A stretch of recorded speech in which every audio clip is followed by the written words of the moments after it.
langkah menjadi berhasil. Ada 3 pulau terbesar yang menguasai pangan yang berisi doktrin mengorganisir alat manusia yang berdasarkan doktrin atau dasar tadi. Assalamualaikum warahmatullahi wabarakatuh.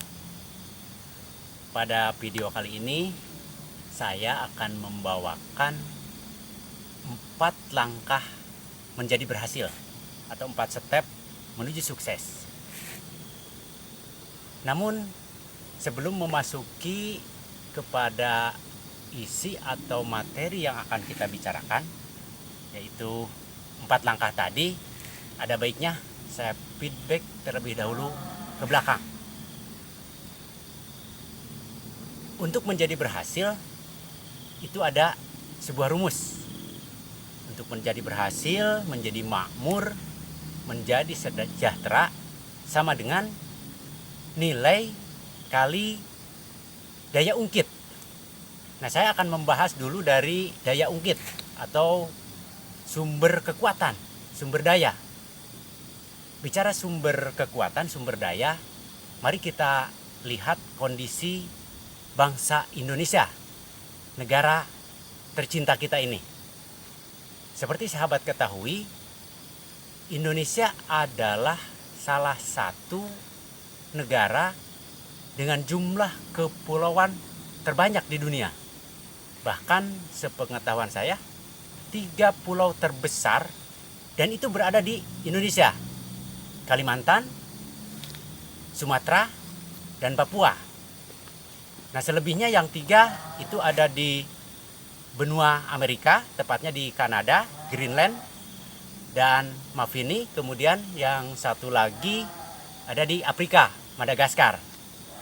Jadi bisa dibayangkan sumber kekuatan kita, negara Indonesia, sebagai faktor penggentar, sebagai sumber daya kekuatan yang ternyata dari 6 itu ada di Indonesia.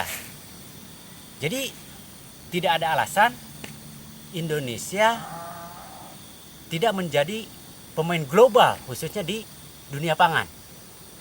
Nah, kita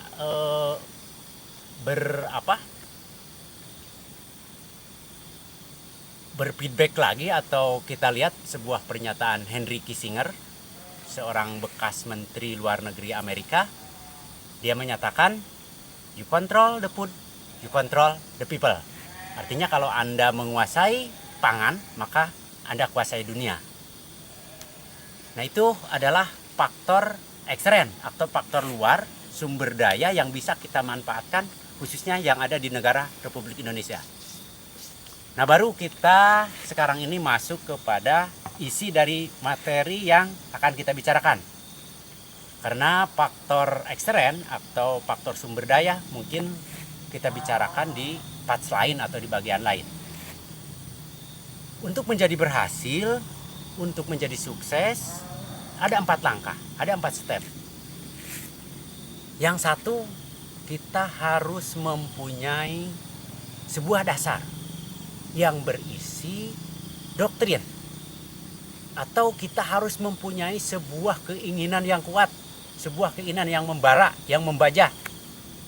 Kalau mau ambil istilah Quran, tepatnya Al-Baqarah 165, Quran mengistilahkan dengan asyadu huban, yaitu sebuah kecintaan yang maha tinggi, sebuah keinginan yang luar biasa. Itu faktor pertama. Jadi jika Anda sudah memiliki satu faktor itu, Anda boleh memasuki atau melangkah kepada faktor yang kedua. Untuk menjadi berhasil, yang kedua adalah kita harus mempunyai satu tujuan yang jelas, yang berdasarkan doktrin atau dasar tadi. Jadi, Anda tentukan sebuah tujuan dari apa yang mau Anda lakukan setelah Anda punya dasar, punya doktrin, punya kemauan yang tinggi. Kemudian yang ketiga, langkah yang ketiga, kita harus ada sebuah penataan. Nah, di mana penataan itu adalah mengorganisir alat manusia, di mana alat dan manusia itu sebagai objek untuk memenuhi kepentingan kita sebagai subjek. Nah, kemudian yang keempat atau langkah yang terakhir dari ketiga faktor tadi adalah harus ada manajemen. Harus ada yang namanya teori kepemimpinan. Jadi mengerahkan segenap tadi objek dan kita manage secara betul dan baik. Namun sahabat, perlu diingat, dari 4 faktor tadi, sesungguhnya faktor yang pertama itu memegang peranan yang sangat penting. Jadi sehebat apapun tujuan yang Anda mau capai, sebagus apapun penataan atau organisasi yang Anda miliki, atau secanggih apapun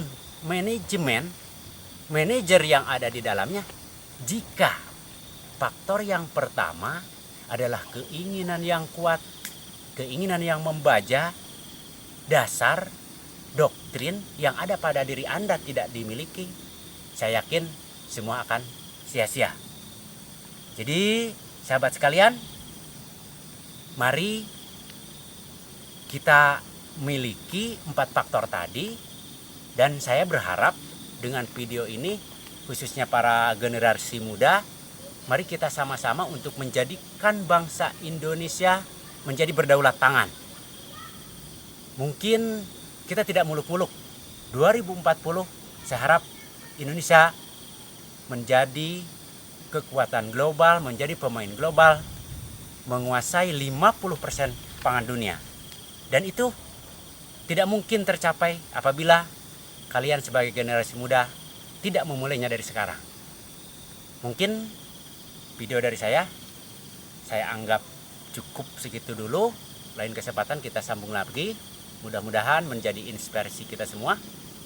Wassalamualaikum warahmatullahi wabarakatuh.